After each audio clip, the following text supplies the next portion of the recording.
How are you doing? In this video, I'm going to inform you, the public, of serious corruption, malpractice, and serious harassment and false charges which the police filed against certain members of the public.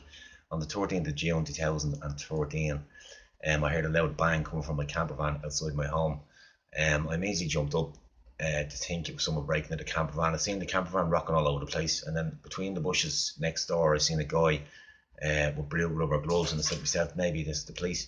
So next of all, when I opened the windows, what the hell he is doing? These two guards come to the driveway. They didn't identify themselves. I later found them to be Ciaran Cummins, Detective Ciaran Cummins and Detective James Muldowney from Killock Station. Both were armed on the morning. While I was trying to get my phone working, the battery was dead. My father had a new phone. I was trying to get his phone working, how to use the video recorder on it. I couldn't figure out how to do it. Then I went for my camcorder. Unfortunately, the battery was dead. But during these 5 minutes, the guards repeatedly threatened to smash the door in, threatened to assault me, and all sorts of carry on. But eventually, I got my dad's phone working, figured out how to use it, and I went down the driveway, and I confronted these two guards as to what they were doing. They then told me they were seizing the vehicle because there was no tax on it. There will be videos added to this video which will show in detail exactly the day in question, more detail of my demeanour and the guardies' illegal behaviour and illegal seizure of my property without my consent. When I went down the driveway with the phone working in the video, their demeanour and behaviour totally changed from being very abusive, threatening and aggressive, and threatening to smash my door and threatening to assault me. Their attitude, their mood completely changed.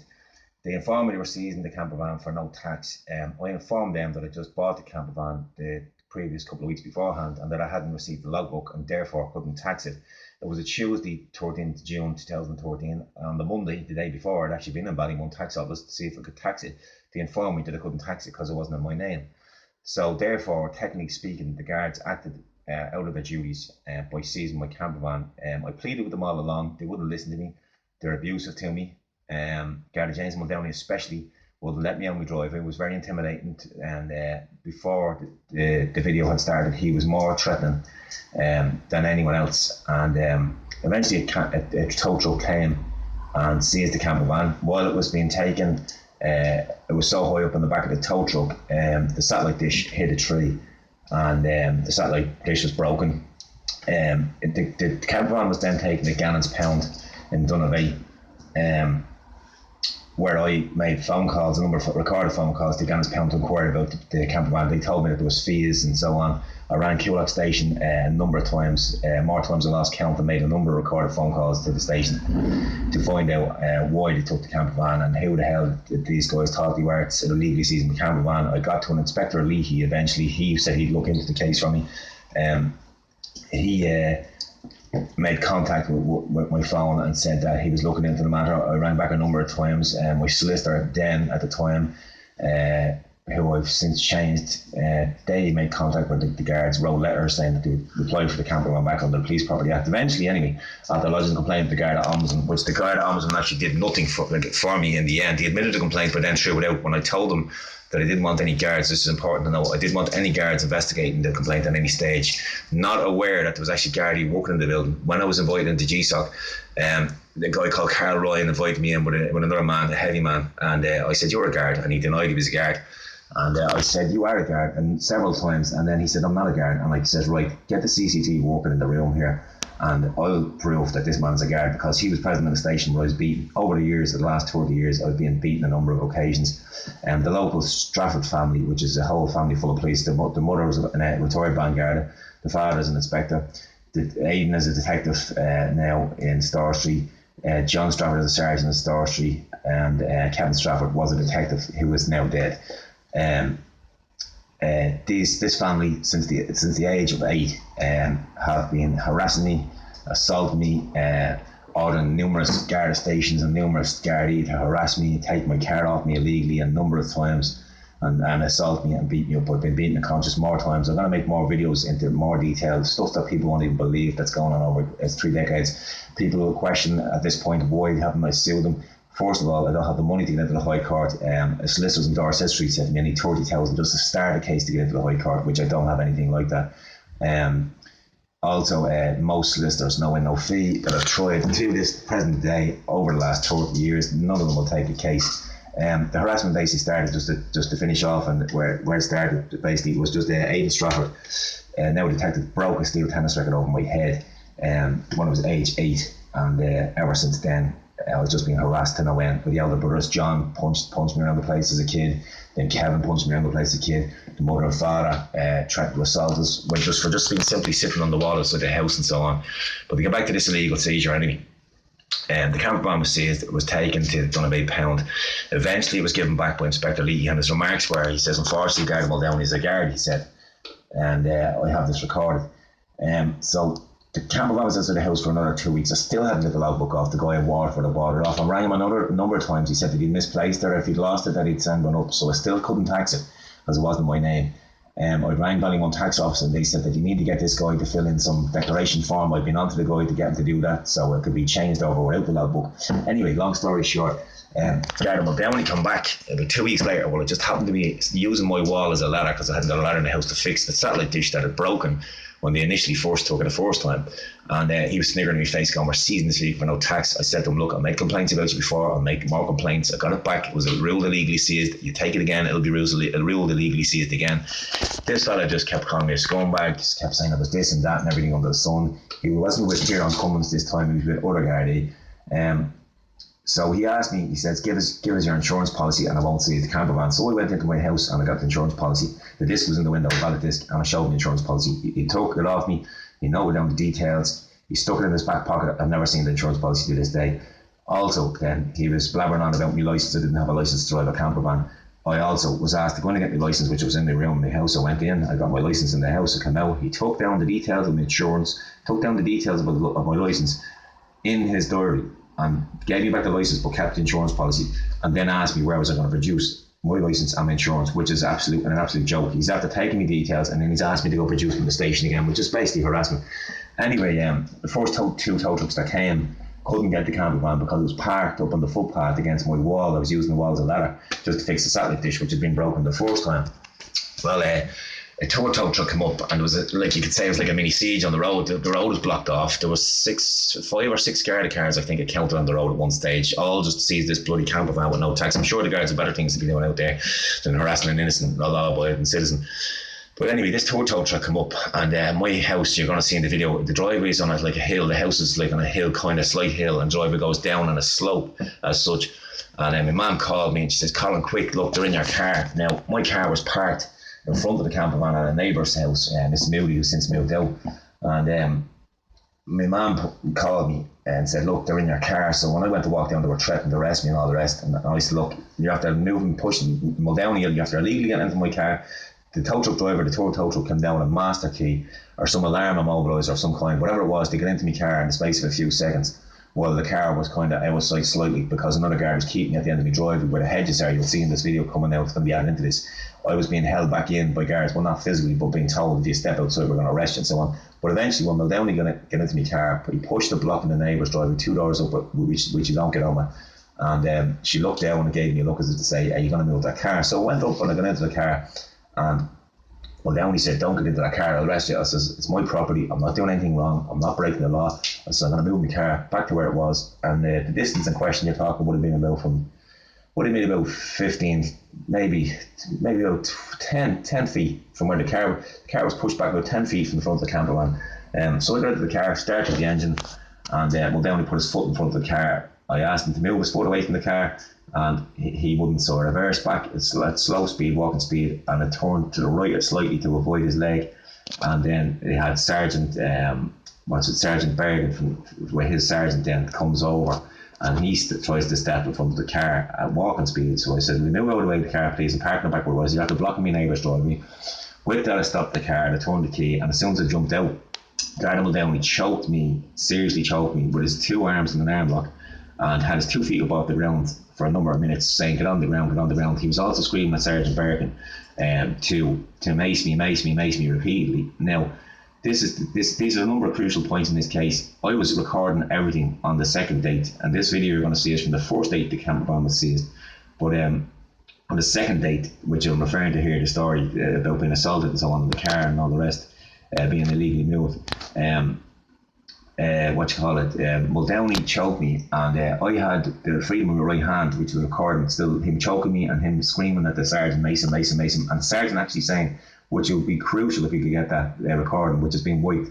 The sergeant says, why will a Mason, he's not resistant. So I threw the phone at the garden, and bless me man's eyes, for someone that wears +4 glasses, she managed to see the phone, went into my neighbours, got the phone, and when she was walking to the driveway, Muldowney then handcuffed me, and Sergeant Bergin had me, and he says, why didn't you just do what he said? And I says, do what he said? I says, you're breaking the law. He says, well, look, you could have got your camera back later, you should have just let him take it. And I says, no. I says, come here, these are breaking the law, and you know you are. Anyway, Muldowney walked my mother. She was 75 years old at the stage, and said, if you don't give me that phone, I'm going to arrest you. My mum was terrified, she handed over the phone. Now, when I went to Killock Station, I was brought up in the car. Muldowney was screaming and threatening me all the way up to the station. He brought me in the back way of the station to avoid the cameras at the front. When I got out of the car at the back, he also choked me with both hands while my hands were handcuffed behind my back for a number of seconds. Outside my house, I forgot to mention, I was seeing dots and I felt faint. And in the back of the station, I've seen dots and I felt faint, and I felt like I was choking to death. Now, when I was brought into the custody desk, there was a guard present. I can't recall his name at this stage, but I will add to it later date. Well, the custody signing in guard, he witnessed Muldowney again choke me, and I said, I want you to put in the records there. That guard's up to something. He says, what? I didn't say it, he said. So when I was released from the station, I was handed 9 false jumped up charges of dangerous driving, no insurance in the car, which I have insurance on, and no insurance in the camper, which I have insurance on, no license to have the car, to drive the car, or the camper van. I do have a full license to drive the car. The camper van is under 3.5 tons. I do have the license, the right to drive it. The sergeant remarked, he goes, geez, he's really going to town on you now, he said. So I was released anyway, and after I actually made a phone call for a doctor. I got a doctor. They wouldn't get me a solicitor, but they got a phone call for a doctor because my neck was killing me.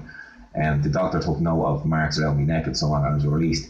Now, as time went by, when I was first brought to the CCJ in this case, Muldowney didn't show up, and there was a standing sergeant there, and my solicitor there at the time wasn't speaking up, and I told him, mentioned to the judge that the phone was being illegally seized, but it was recorded on CCTV, which is crucial to the case to prove that he assaulted me and I was doing nothing wrong, which I'll tell you about this first video you're going to see now in a minute. So my solicitor wouldn't speak up, and I'm prompting him, say something, Stephen, say something. He wouldn't, so I spoke up, and Judge Ciaran was the judge on the date question, the first date, going back, I can't remember exactly when, but it would have been 2013, probably November, December.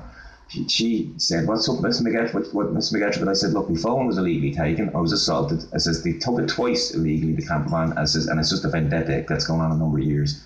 And she says to the standing sergeant, well, Sergeant, where's Mr. Muldowney? And she goes, I don't know. She says, make sure that man's here next time in court. And she was very alright. And she says, why is Mr. McGettrick's phone taken? And she says, I have no idea. There's no mention of a phone, no mention for me to say about a phone. So anyway, the second court date, keep it short, Muldowney comes up again in court and gets to the witness box, sniggers to the judge and Ryan again, and she says, where's Mr. McGettrick's phone? Mr. McGettrick's phone's being held as part of another investigation, which is absolute bullshit. He was holding the phone because the CCTV in the phone, they wanted to delete it, which is incriminating against him and his sergeant and the other guardie who had attended the scene outside One-Way Park, Maheny that day. And the first seizure was 14th of June 2013. The second seizure was it was 11th of August 2014, only a couple of months later. But so the case was put back a number of times. I wasn't happy with my solicitor. I spoke out and I asked my solicitor to go, and I spoke out and said to various judges that I'd been making complaints to GSOC for suffering serious harassment. That in between these court dates, that the same guards from Muldowney were following me. They were sitting outside my home, putting on the sirens, driving off, following me all over the place, making remarks, illegally seizing my car while I was waiting an NCT date. There was a 4-month waiting list for the NCT going back in I think it was October 2014 till around January 2014. It was a 4-month wait list. My car was illegally seized a number of times then by these Gardaí and other Gardaí from Killock Station. Anyway, the case went on and on and on, this case of illegal seizure, and it's up this Thursday, 24th of July in court. But the gas thing is, I've been saying to the judges, threatening to say as such that I'm going to sue this person. I want this case dealt with as soon as possible. It's dragged on for 3 years. This July now, it's nearly 3 years. It's just a month short of 3 years. And I've said to Judge Ryan on many occasions that I'm going to sue the guards and I want this dealt with. It's been put up for mention 13, 14 times, which is highly unusual. Usually a case is put up for mention and then it's for sentence. So basically the state, the judges are working in tally with the guards to put this case back as long as possible. And you have to sue within 2 years. So it's gone on 3 years, but I'm still going to chase them down for this. And anyway, when I was coming in now with the CCJ on these charges, false charges, there was a guy outside the court one day winking at me and blowing kisses at me and all this stuff, you know, and it was intimidating to such. He was sniggering at me, you know, and he got me attention and I thought he was a guard. So my initial reaction was to go over and ask him his name, ask him was he a guard and what was his name, and I'll go straight to GSOC. He just sniggered in my face and didn't say anything, and off I went and I said, I'm going straight to GSOC and I'm going to find out your name.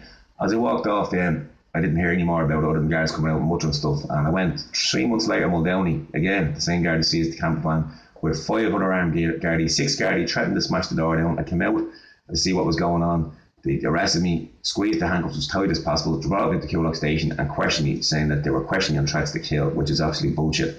Anyway, the Evening Herald done a character assassination saying a man up on charge of intimidating a witness. When this case was up on 1st of June, the same reporter was up in the courts, and when she heard that, which I had instructed the reporter leaving the court today, do not take pictures, do not put pictures of me in the papers. I said, because these are all false charges. I said, no, I'll prove this at a later date. The Herald since hasn't cleared my name. And on the second date there, and the 1st of June, was it the 1st of June, for 3 days the trial went on for this alleged intimidation of a witness. 3 Gardaí got up in the box and told numerous lies, and the tow truck driver got up and told numerous lies. The judge in question, I can't recall his name at this moment, he said he was astonished during the trial, like about 4, I think it was the second day of the trial, a couple of hours into the trial after swearing in the jury.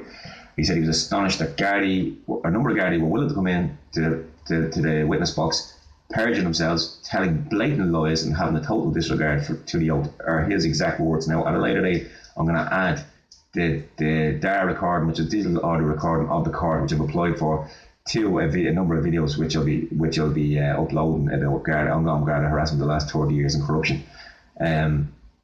The trial judge threw the case out and ruled his ruling. He said the guards were telling blatant lies and so on. Now, it's not over for me just yet, because I'll back up this Thursday, 24th of July, on 16 or 15 false charges from these same guards, Muldowney, Cummins, and the tow truck driver, Barry Hayden, who has already got up in the courts and purged themselves telling blatant lies. So it'll be interesting to see what happens. Any courts report available in the CCJ, I'm not sure what court it is exactly. I think it may be 18, I'm not sure.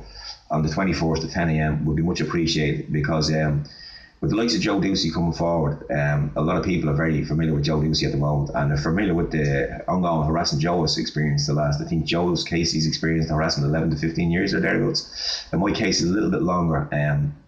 At certain points in my life, the guards have threatened to plan stuff on me and so on, and they've attempted to do this in a face trial on another matter, which I'll go into detail at a later date. The case was thrown out. I'd say I've faced over 300 false charges in my life, and I'd say 90% of them have been thrown out where the judges ruled they were lying, or else just judges just throw them out without even remarking that they were lying. They just throw them out knowing that there were blatant lies being told.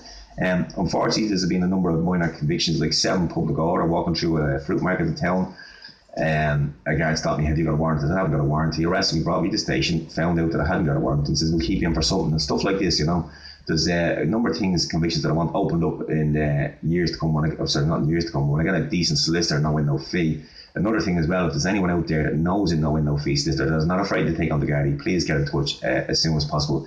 And my Facebook profile, Colin McGettrick, or email me at cmcget1@gmail.com. That's CMCGET #1@gmail.com. If any of you out there know of a solicitor that's willing to sue the Gardaí for blatant perjury, trying to stitch a man up with false charges. I've been assaulted on numerous occasions by various Gardaí in the last 30 years. Been knocked unconscious in 1997. I was pronounced dead by a doctor in a station. Somehow I'm sitting here talking this without CPR.